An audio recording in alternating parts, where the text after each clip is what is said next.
رفقا سلام، وقتتون بخیر. خیلی مخلصیم.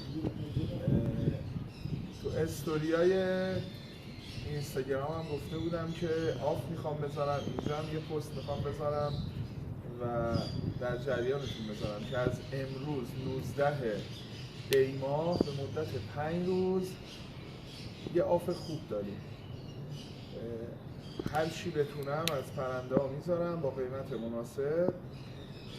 هر کسی در توانش بود خرید کنه، قطعا خیر میکنه. ببینید آفای ما جوریه که هم کیفیت بالا هم قیمت باور نکردنی. یعنی چیزی به شما میگم که آفای ما تکرار نشدنیه و این قیمت هایی که میذارم فقط برای مدت محدوده، یعنی همین 5 روزی که گفتم. خیلی مخلصیم، انشالله که بتونین خرید کنین، استفاده کنین و دعاتون هم پشت سر ما باشه. ارادت.